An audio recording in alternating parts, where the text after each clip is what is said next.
menjelaskan materi yang berjudul Pendudukan Jepang di Indonesia tahun 1942 sampai 1945. Nah, di sini yaitu ada gambar bendera Indonesia dan bendera Jepang. Selanjutnya yaitu ada gambar peta kedatangan pendudukan Jepang pada tahun 1942 sampai 1945. Selanjutnya yaitu ada Bagan atau peta konsep pendudukan Jepang pada tahun 1942 sampai 1945. Nah, langsung saja kita masuk ke latar belakang dan tujuan Jepang datang ke Indonesia. Jepang mulai menjadi negara kuat setelah melakukan perubahan besar yang disebut Restori Meiji. Dalam masa ini, Jepang belajar dari negara barat dan mulai membangun kekuatan militer dan industrinya. Setelah kuat, Jepang ingin menguasai negara lain termasuk Indonesia. Jepang ingin menjadi pemimpin di Asia. Mereka menyebarkan semangat Hakko-Ichiu, yaitu menyatukan bangsa Asia dan menyingkirkan bangsa barat. Jepang mengaku sebagai saudara tua yang datang untuk membantu tapi sebenarnya ingin menjajah.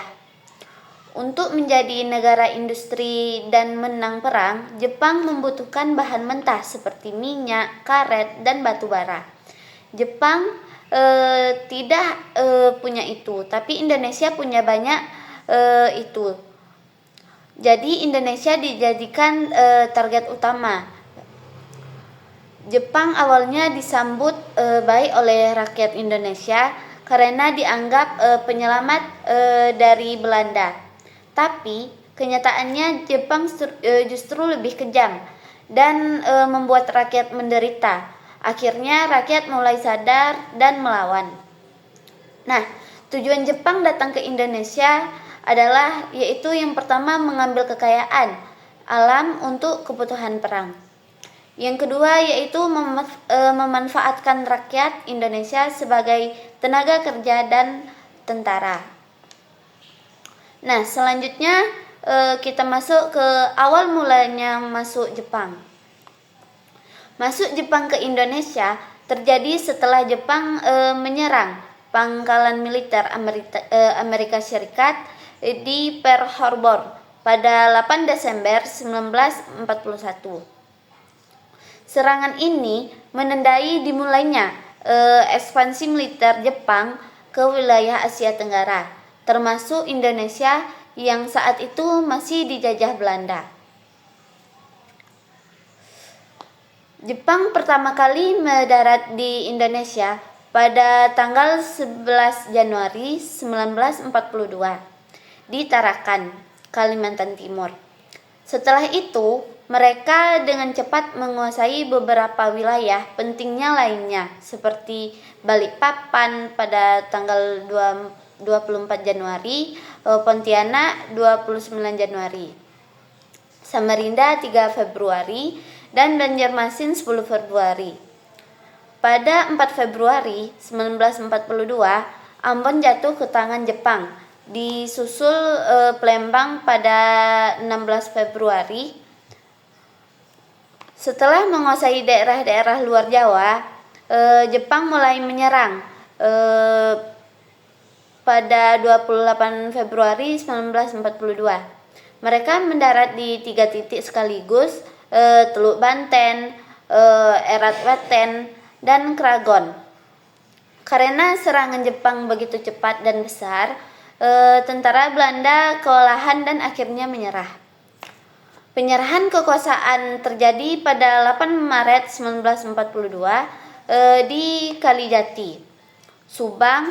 Dalam peristiwa ini, Gubernur Jenderal Belanda Te-Jarda van Starhoward bersama Jenderal Ter Porten menyerahkan kekuasaan tanpa syarat kepada Letnan Jenderal Hitoshi Imamura. dari pihak Jepang. Sejak saat itu, Indonesia berada di bawah kekuasaan Jepang. Setelah resmi menguasai Indonesia, Jepang membagi wilayah Indonesia menjadi 3 bagian pemerintahan militer. Wilayah pertama mencakup Jawa dan Madura, dengan pusat di Batavia yaitu Jakarta, dipimpin oleh tentara ke-16 wilayah.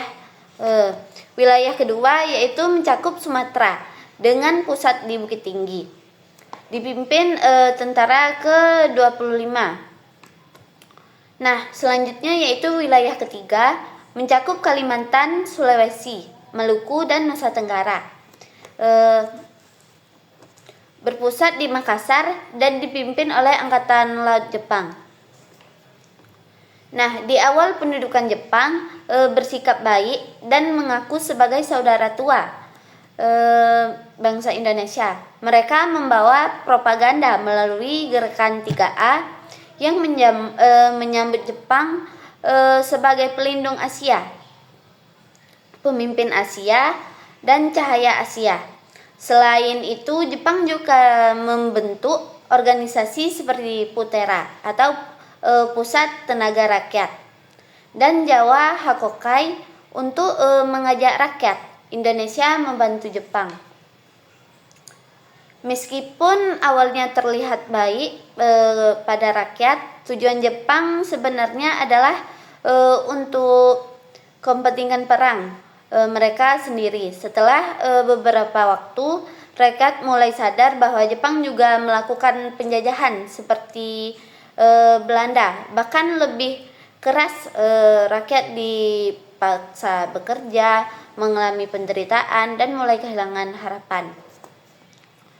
Nah, terakhir, meskipun Jepang membawa penderitaan, kehadiran mereka juga membangkitkan semangat nasionalisme.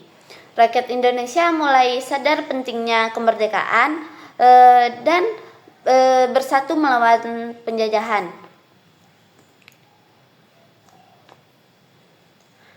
Nah, selanjutnya kita masuk ke kebijakan-kebijakan Jepang. Kebijakan-kebijakan Jepang ini terbagi menjadi 4, yaitu ada bidang politik, bidang militer, bidang sosial ekonomi, dan bidang budaya. Yang pertama yaitu bidang politik. Pada masa awal pendudukan Jepang menyebarkan propaganda yang menarik. Sikap Jepang pada awal menunjukkan kelenakan, terlihat misalnya dengan yang pertama mengizinkan bendera merah putih dikibarkan di samping bendera Jepang. Selanjutnya melarang penggunaan bahasa Belanda. Yang ketiga, mengizinkan penggunaan bahasa Indonesia dalam kehidupan sehari-hari, dan mengizinkan menyanyikan lagu Indonesia Raya. Kebijakan Jepang yang lunak ternyata tidak berjalan lama. Jenderal Imamura mengubah semua kebijakannya. Kegiatan politik dilarang dan semua organisasi politik yang ada dibubarkan. Sebagai gantinya, Jepang membentuk organisasi-organisasi baru, tentunya untuk kepentingan Jepang itu sendiri. Organisasi-organisasi yang didirikan Jepang antara lain Gerakan 3A dan Putera dan Jawa Hokikai dan Miai. Nah, kita masuk di bidang ekonomi. Perluasan areal persawahan, pengawasan pertanian dan perkebunan 40% untuk petani, 30% dijual kepada pemerintah dengan harga sangat murah, dan 30% diserahkan ke lumbung desa. Pemerintah Jepang hanya mengizinkan 2 jenis tanaman perkebunan, yaitu karet dan kina. Karena berhubungan dengan kepentingan perang, setiap penduduk harus menyerahkan kekayaan kepada pemerintah Jepang untuk kepentingan perang. Rakyat harus menyerahkan barang-barang berharga, yaitu emas dan berlian, hewan, bahkan makanan kepada pemerintah Jepang. Pembentukan Jawa Hokikai atau kebaktian rakyat Jawa, dan Nogyokumiai yaitu koperasi pertanian. Selanjutnya kita masuk ke bidang militer. Jepang berusaha menarik hati bangsa Indonesia agar bersedia membantu pemerintah Jepang dalam usaha untuk memenangkan peperangan melawan sekutu. Bangsa Indonesia hampir selalu dilibatkan dalam berbagai organisasi militer maupun organisasi semi militer. Organisasi militer bentukan Jepang yang populer adalah yang pertama yaitu Heiho, yaitu pembantu tentara Jepang. Yang kedua yaitu PETA, adalah pembela tanah air. Nah, kita masuk ke bidang sosial. Yang pertama, pembentukan Tarigumi atau rukun tetangga atau RT untuk mempermudah pengawasan dan pengerahan penduduk. Selanjutnya yaitu ada Romusa atau pengerahan tenaga kerja. Pada awalnya bersifat sukarela, tetapi kemudian dilaksanakan secara paksa. Bahkan setiap desa diwajibkan untuk menyediakan tenaga, bahkan setiap desa diwajibkan untuk menyediakan tenaga dalam jumlah tertentu. Selanjutnya Jugun Lanfu, yaitu kaum perempuan yang dipaksa untuk memenuhi hawa nafsu tentara Jepang. Nah, kehidupan sosial pada masa pendudukan Jepang, masa pendudukan di Indonesia berlangsung selama 3,5 tahun, dari 1942 sampai 1945. Meskipun singkat, masa ini meninggalkan luka mendalam bagi rakyat Indonesia karena penderitaan sosial yang sangat berat. Awalnya Jepang datang dengan mengaku sebagai saudara tua dan menjanjikan kemerdekaan kepada Indonesia. Namun semua itu hanya propaganda untuk menarik simpati rakyat dan memanfaatkan mereka demi kepentingan perang Jepang melawan sekutu. Salah satu kebijakan sosial yang menyasarkan adalah kerja paksa atau Romusa.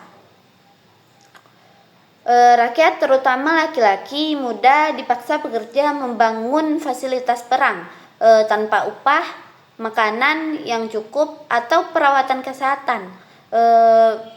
Banyak yang meninggal karena kelelahan dan penyakit.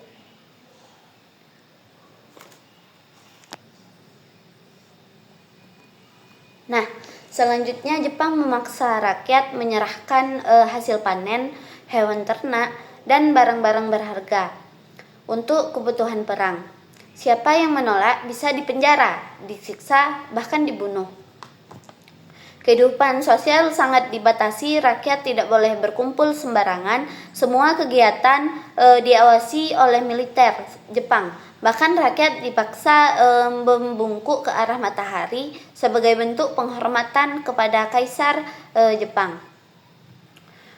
Masa pendudukan Jepang adalah masa kelam Indonesia, namun penderitaan tersebut justru membangkitkan semangat perjuangan dan nasionalisme yang kelak menjadi dasar kuat dan memperjuangkan kemerdekaan Indonesia.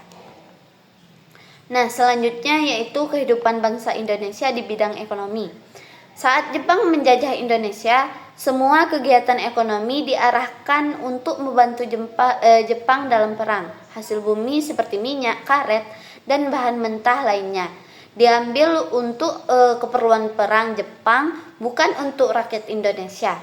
Jepang membuat aturan yang sangat ketat soal ekonomi, barang-barang dibatasi, harga diawasi, dan jika melanggar bisa dihukum berat. Petani juga tidak boleh menanam tanaman sembarangan. Hanya tanaman yang dibutuhkan Jepang saja yang boleh ditanam. Nah, Jepang mengambil alih semua pabrik, kebun, bank, dan perusahaan besar milik Belanda. Banyak lahan pertanian terbengkalai karena petani dipaksa bekerja untuk Jepang. Akibatnya, hasil pertanian menurun dan rakyat mulai kelaparan. Petani wajib menanam padi, kapas, dan pohon jarak. Pohon jarak digunakan untuk bahan pelumas senjata. Tanaman lain yang tidak dibutuhkan untuk perang dilarang ditanam. Ini membuat tanah rusak dan hasil panen menurun. Jepang membuat sistem ekonomi tertutup atau autarkil, di mana tiap daerah harus mencukupi kebutuhan sendiri sambil tetap mendukung perang. Semua tenaga dan kekayaan rakyat digunakan untuk perang Jepang. Rakyat sangat menderita karena dipaksa terus-menerus. Nah, tahun 1944 rakyat dipaksa menyerahkan hasil panen 30% untuk pemerintah Jepang, 30% untuk desa, dan hanya 40% untuk mereka sendiri. Karena itu rakyat kekurangan makanan, susah makan, dan hidup dalam kelaparan. Karena makanan sulit, rakyat makan apa saja yang bisa dimakan, seperti umbi-umbian, batang pisang, bakicot, dan keladi gatal. Gizi buruk dan penyakit mulai menyebar ke mana-mana. Bukan hanya makanan, pakaian pun sulit didapat. Banyak orang memakai baju dari kurang goni atau karet. Karung itu menimbulkan gatal-gatal dan penyakit kulit karena tidak layak dipakai. Nah, karena kekurangan makanan, rakyat terpaksa makan apa saja yang ada, seperti keladi gatal, bakicot, umbi-umbi, dan lain sebagainya itu. Jepang menerapkan sistem autarki, yaitu sistem ekonomi yang mewajibkan setiap daerah memenuhi kebutuhan sendiri. Semua tenaga kekayaan dan hasil bumi rakyat harus diserahkan demi mendukung perang. Kebijakan ini sangat menyeserkan karena seluruh pengorbanan ditanggung rakyat kecil. Nah, tahun 1944 Jepang semakin terdesak dalam perang. Untuk menambah logistik, mereka membuat kampanye penyerahan bahan pangan secara besar-besaran melalui organisasi seperti Hokokai dan Nayokumai. Nah, kehidupan bangsa Indonesia di bidang budaya, awalnya Jepang melihat kelihatan baik dan membebaskan para pemimpin Indonesia seperti Soekarno, Muhammad Hatta. Mereka bilang Indonesia dan Jepang sama-sama penting dan mengizinkan bendera merah putih serta lagu kebangsaan Indonesia dinyanyikan atau dikibarkan. Nah, Jepang mengajari rakyat Indonesia cara militer seperti baris berbaris dan pakai senjata. Jepang juga membuatkan kelompok militer dan semi militer supaya bisa membantu mereka melawan musuh. Ada Haiho, yaitu pemuda yang jadi pembantu tentara.